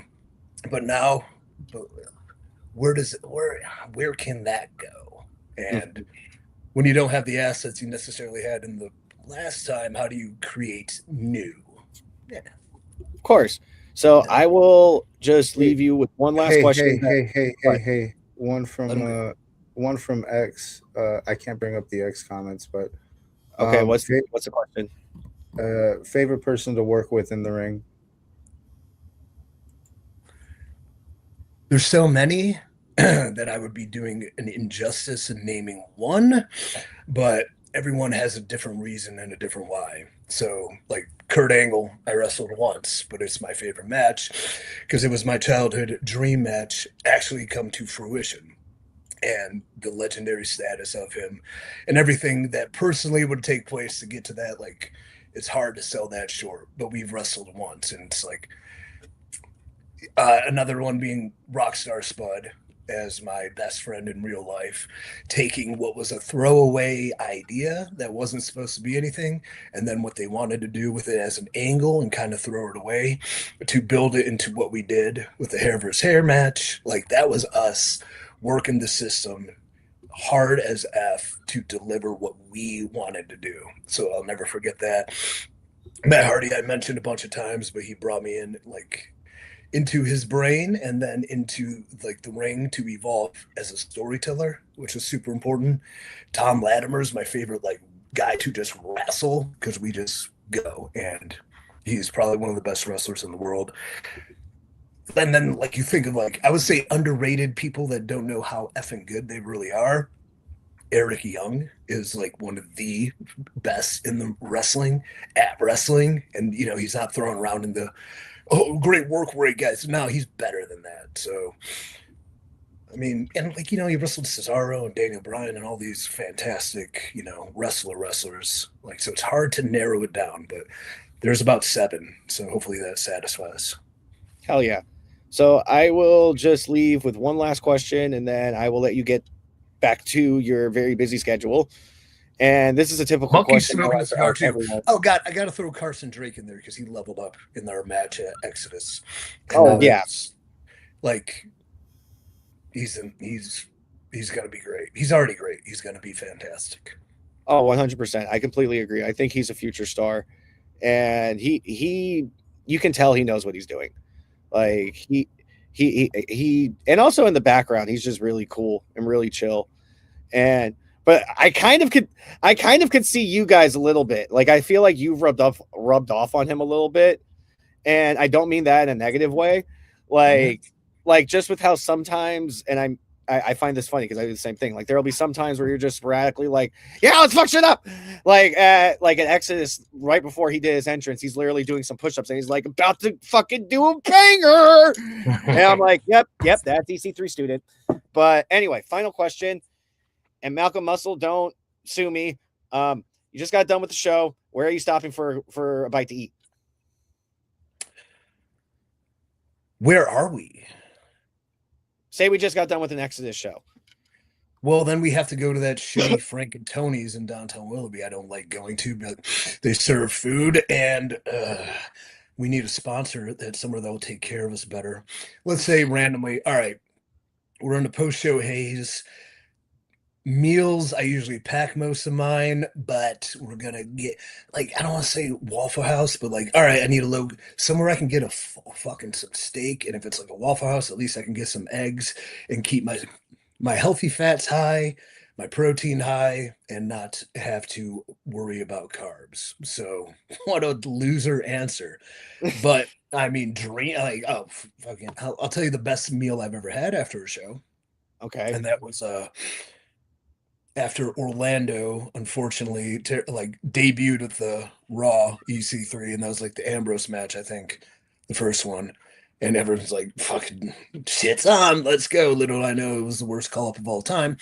But Steakhouse with Big John and Cena, where we had tomahawk ribeyes, and why can't I remember the name of it? But it's like Fleming's. I believe it was Fleming's in Orlando, and like this bacon goddamn appetizer they had, and this gigantic T-bone steak that looks like Fred Flintstone was gonna kill Wilma with as an axe. It was so big. That was the best. So hell yeah, no, that sounds like a good meal for sure. And the company was pretty cool too. Hell yeah. No, I was gonna say being able to go out to a steakhouse dinner with John Cena, I don't think anyone would complain about that. I've had dozens of them. Well, EC3, I do know that you have to go because I know that it's a little that you are on your busy schedule today. But is there anything that you would like to plug? Anyone you'd like to give a shout out to before you hop off? Well, yeah, I mean, well, I'd like to give a shout out to Eric. Our friendship and workship has been a blessing in my life. A little chaotic, but a blessing. I mean, Exodus Pro, you'll send out all that information. I'm actually toying with the idea of doing a podcast, which I might shoot a pilot for today with somebody. Okay. So I would like, should I call it the top 1% or the top 1% cast? I don't know. But what we want to focus on is sort of niche. What is the wrestling market missing? Or everyone talking about wrestling, right? And like, we want to do one that's sort of, I don't want to say inside, but like, by the boys for the boys is an idea. So it's like talking about wrestlers, what do you want to know? What do you want to learn? And I think fans will have interest in that, seeing behind it. Because what do they have? They have the internet giving them false information and false narratives. Like, I will tell you straight up what I think the truth is, or what the actual truth is, depending on how you look at it, and then take it from there. But like a true behind the scenes look without like breaking, not unreal kayfabe breaking, but you know what I mean. Right. Yeah. What do young wrestlers want to know? What do guys wanting to get in the business? I mean, everybody in here is in the business because you were talking about wrestling. What do you want to know? All of that wisdom I impart on Eric and chaotic texts and fucking rants comes to life. So I'm going to shoot that today. Hell yeah. So are you going to be doing this as a solo project? Marcus D'Angelo. I don't know if you know him. Yes. Yeah, Marks with Mikes, right? Yeah. No. We are doing something for Exodus, but not Marcus D'Angelo does a pod with like DiBiase and maybe Hacksaw. So okay. I know what you're talking about now. Yeah. No, that could actually be really fucking cool. Yeah. If you ever need a nutcase on, let me know. I'll be bringing guests on. So no, and then you do actually have a match coming up in March, right? At ACW. That'll be your debut for the company. Yeah, Flip Gordon. Yep. Is that for the title or is it non-title? Oh, I don't even know. We got a title. Was he champion? He's the CMLL World Middleweight Champion. Oh, well then, yes, I'm gonna be for the title. I'm gonna win. That makes sense. What else? Are you in that weight class? I thought you were heavyweight. I mean, oh, is he a lightweight? Is he a middleweight? Yeah, he's middleweight. Then I guess I gotta cut weight. What's the weight limit? Do you know? I think like 205 or 225. If it's 225, I can make it. If it's 205, I don't want the title. I understand. Well, EC3, it really has been a pleasure. Thank you so much for making the time to come on. We really, really appreciate it. If you ever want to come back on, seriously, just let us know. Yeah, you guys are cool, and I had a great time. Let's maybe before Wrestle Rave, we can do another bit. Hell yeah. We'll definitely discuss it and figure it out. But if anything, we will all see ya in February. Yes, all right, brothers. Thank you, Monkey. Save me a stogie, brother. I got you. All right, brother. I'll talk to you Holiday soon. Holiday likes a cigar too, so that could be. Okay, we will make sure that you both have cigars. All right, boys. Toodles, brother. Oh, that was a fun interview. That was a really fun interview. Probably the most fun I've had so far on this podcast. Now, we're going to just hop through our open discussion and Indieverse, but I'm just going to run through the Indieverse real quick before we go into the open discussion. This weekend, we do have some indie shows happening. We got House of Glory, City of Angels. We got TNT Ignition. We got the TNT Ignition Rumble this weekend. We got GCW Crushed Up, as well as Orange Crush and JCW Superpower Slam, which will be a benefit show for neurodivergent kids, which I fucking love that. I think more of those shows need to happen. Now, open discussion topic. What is next for TNA because of the departure from Scott's relationship? D'Amore? I can't hear you, Don Ace.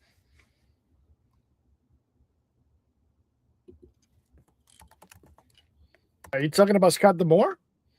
I don't believe so. What do you mean by Scott's relationship? That I do not know exactly. I think we lost Don Ace. This must be a Don Ace question. Yeah, this was, I believe, a Don Ace question. And Don Ace, we can't hear you. Nope. Leave and come back. All right, he's coming back.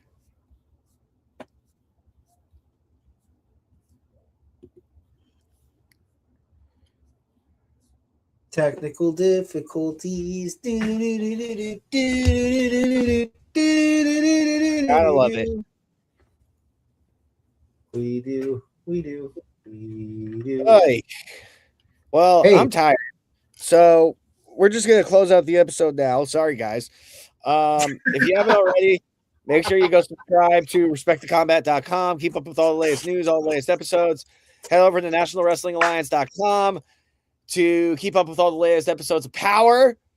Also, make sure to go on the live events page and buy your tickets for NWA Power TV tapings on February 21st. Irving Ortiz, right here, Mr. Angry Grandpa himself. He will be in attendance. He will be taking names. He'll be doing interviews and possibly taking OnlyFans subscriptions. Now, also happening this coming up. Yeah, I went with the plan B because freaking All right. What is happening with Spectrum and Snow is not cool. Yeah. Well, I was honestly just gonna close out since we're already on time. What? No, that's fine. So do you want to get to that open discussion topic real quick? If you want, I was gonna say now that you're back on, talk about it. Okay. So with the departure of Steve Macklin, and there were a couple stats that I brought up earlier, that the 12 or so releases or departures from TNA were all in some way, shape, or form all cool with Scott D'Amore. Nobody on that roster seems like they're like, even though they say they're a close-knit relationship, if they were to lose Scott and Tommy, so Tommy Dreamer, they would have nobody. What does TNA have to do at this point? Since none of the new hires are like legit loyal to Carlos on that Scott D'Amore level.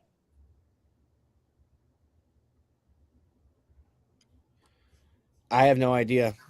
I really don't. Because you can tell in the product that there's not as much passion as there was over the last couple of years. Oh yeah, no, it's not. Unfortunately, no. To be honest with you, that's problems of just lower level. Third world. What do we call that? Third world country problems. Yeah.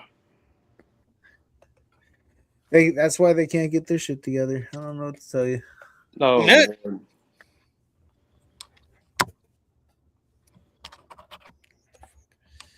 Well, anyways, real quick before we end, everyone, I want to plug this in real quick. Tomorrow's the anniversary for AOW's. It's a 9-year anniversary show in Melbourne, Florida, at the Melbourne Auditorium. Raven is going to be doing the autographs.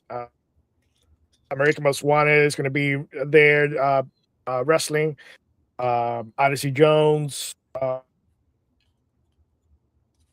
Who else? Ridiculoso, Deimos, Sucker Boy Funner, I guess his name is. I don't know. It's going to be a good show tomorrow. Make sure you get your tickets for that. Hell yeah. Definitely make sure you guys get your tickets for that. And also, as I was stating before, if you haven't already, make sure you buy your tickets for NWA Power TV tapings. There will be 2 p.m. and 7 p.m. You want to go to one show, it's $14.95. You want to go to 2, it's $24.95. Ain't no ticket's going to be that cheap anymore. You got to make sure to go buy your tickets right now. NWALiveEvents.com. Buy them. It's not that hard. And also, I didn't get to say this when he was on the podcast, but once again, I will say shout out to EC3 for the belt. It's a beautiful belt. I appreciate the early birthday gift, brother. Seriously do appreciate you coming on today. It was a lot of fun. Even though you damn near broke Monkey. Well, you actually did break Monkey multiple times. And funny guy. Oh, I told you, he's hilarious. He is hilarious. I love the way he talks at Russell Rave. I love the way he talks because he talks like he's in character in a way, kind of, because he kind of reminds me like he was talking in TNA when he was cutting promos. Well, I mean, best way like EC3, that is him. Like that is him. Yeah, I definitely enjoyed it. Yeah. I mean, don't get me wrong. He doesn't walk around acting like a fucking Nepo baby, but like the way he talks, the way he sounds, like that is EC3. Yeah, I love it. Yeah, no, he's an awesome dude. Very knowledgeable, has a lot of knowledge to pass down. I mean, I've been learning a shit ton from him. And I mean, this shit's been fun. Like being able to work with Exodus, being able to work with the NWA, like being able to learn from people like EC3, Pollo Del Mar, Brian Idol, like being able to get mentored by all these people. Like it's mind blowing, absolutely mind blowing. Yeah. Now, next week on February 27th. Yes, and also remember February 27th, Wrestle Rave! Wrestle Rave! Lasers and body slams. I would offer to DJ, but I kind of just want to enjoy the show, to be honest. Yeah, just fucking come and enjoy the show. Although, not gonna lie, I kind of want to DJ. Video. You want to DJ? I kind of do, not gonna lie. But I'd be coming in there I'd be coming in there with fucking French core spinning at 200 BPM a minute.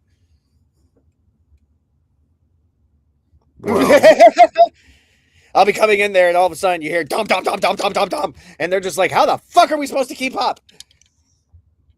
Yeah. And I'm like, easy, it's called cocaine. Maybe bring it down like 160 BPM. Our style. I mean, yeah, no. Well, with 160, you could probably do like raw style or hard. I mean, that's what I'm shooting for, like hard dance, so hard style, hard techno, hard. Okay, cool. And then, but yeah, no, we got a lot going on. But if you're serious about spinning, let me know.